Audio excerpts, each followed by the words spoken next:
Yo guys, your boy Drippy here. This story starts with a song title almost everyone recognizes. But the real story is not a pub quiz fact, and it is not a song review. On Monday 29th January 1979, a 16-year-old named Brenda Spencer opened fire from a house across the street from Grover Cleveland Elementary School in San Diego. 2 adults were killed. 8 children and 1 police officer were wounded. Then one sentence, said during the standoff and repeated for decades, became bigger than the people who had been hurt. The line was, "I don't like Mondays. This livens up the day." This documentary is about what happened before that sentence became pop culture. It is about the school gates, the people who ran toward children, the survivors who kept carrying that morning, and the way a tragedy became attached to a hit record. We are not using the Boomtown Rats recording in this cut. There is no safe number of seconds that prevents a copyright claim. The music bed here is original and deliberately restrained. The place was Grover Cleveland Elementary School in the San Carlos area of San Diego. The California Department of Education directory lists Cleveland Elementary at 6365 Lake Atlan Avenue. Later reporting describes the campus as sitting across the street from the Spencer family home. By the time many people learned this story through the song, the geography had become almost symbolic. A school, a street, a bedroom window, and children waiting for the day to begin. But the address matters because it makes the story smaller and more real. This was not an abstract American headline. It was a neighborhood school. Staff were opening gates. Parents had dropped children off. The morning routine was ordinary until it was not. The campus did not remain the same forever. It was eventually closed, sold, and later leveled for housing. But the memory stayed with the families, with survivors, and with the city. According to the San Diego County District Attorney's 2025 summary, the shooting began as children were waiting for Principal Burton Ragg to open the gates. Spencer began firing from her house across the street. The DA says she injured 8 children, starting with 9-year-old Cam Miller. Principal Ragg tried to help. Teacher Darrell Barnes tried to help.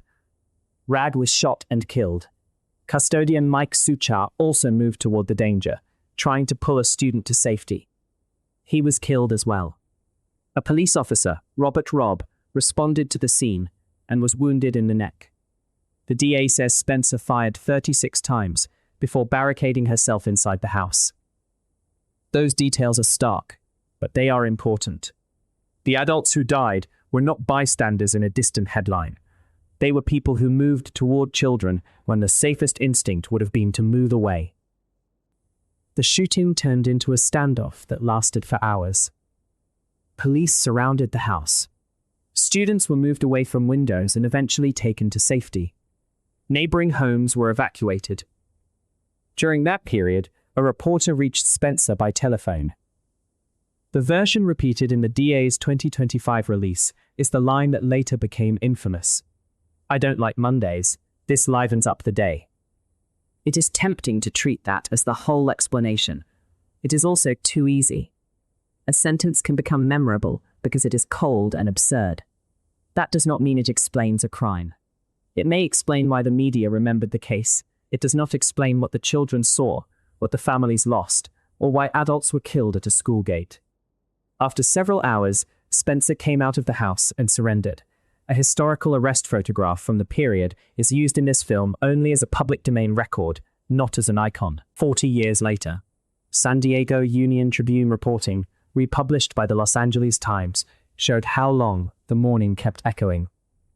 Cam Miller, who was 9 when he was shot, described carrying the physical reminder for the rest of his life. Mary Rintoul, also 9 at the time, remembered the fear and the confusion.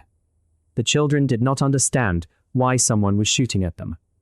Officer Ted Kasanak described using a garbage truck as cover, while officers and school staff removed the wounded. Families carried the loss into the next generation. Haley Ragg, the principal's granddaughter, grew up knowing that her grandfather had died before she was born. That is why this case should not be remembered only through the phrase that made it famous. The phrase is small. Spencer was charged as an adult. The San Diego County District Attorney says she pleaded guilty to 2 counts of first-degree murder and assault with a deadly weapon.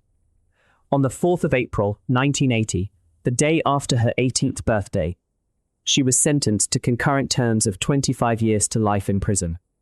That sentence matters because it separates the legal outcome from the folklore. The case did not end with a quote. It ended in a conviction and a life sentence with parole eligibility. The court outcome fixed the public record. Burton Ragg and Mike Suchar were dead. Children and a police officer had been wounded, and Spencer was legally responsible. Everything after that, including the song, the interviews, the parole hearings, and the arguments about motive, sits on top of that record.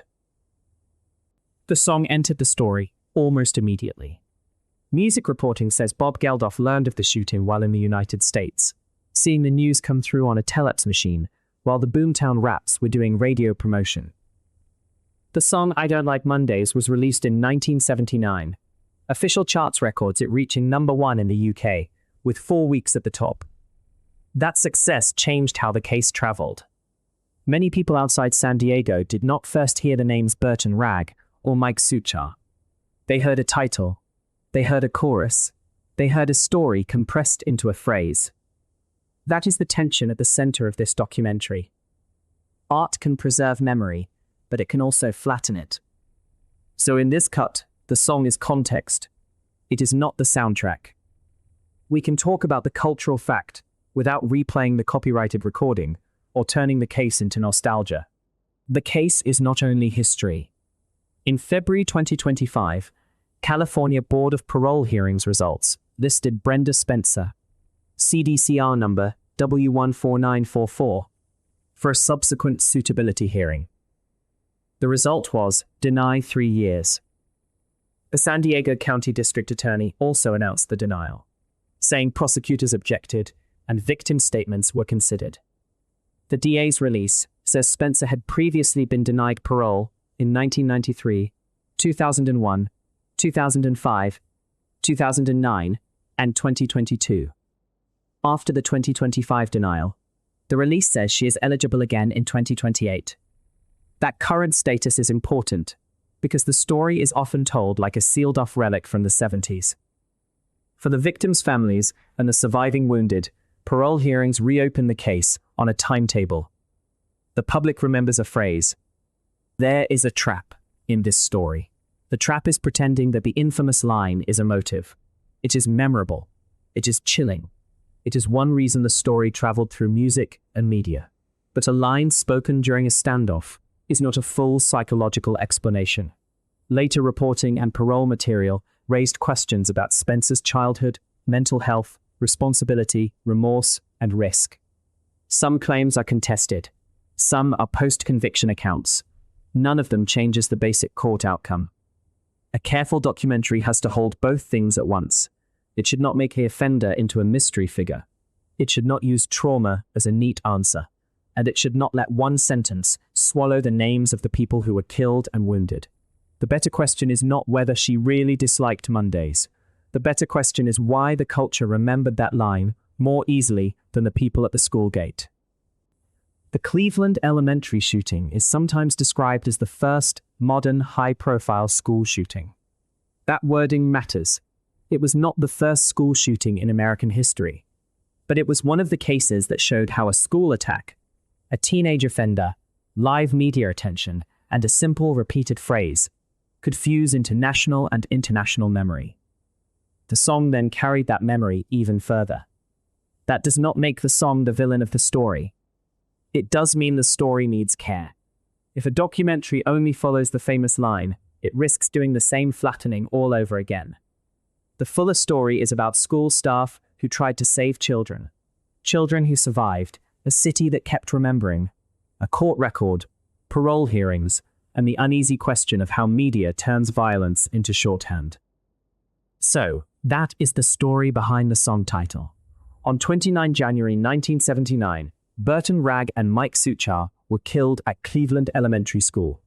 8 children and Officer Robert Robb were wounded. Brenda Spencer pleaded guilty and was sentenced to 25 years to life. The Boomtown Rats song became a #1 hit in the UK. The title became cultural memory. But the memory should not end there. It should end with the people at the school, with the adults who moved toward danger, with the children who had to live after it, with families who kept attending parole hearings, while strangers remembered only the line. The phrase was short. The consequences were lifelong. This was the Monday line. True crime told straight, with the sources listed on screen and in the project notes.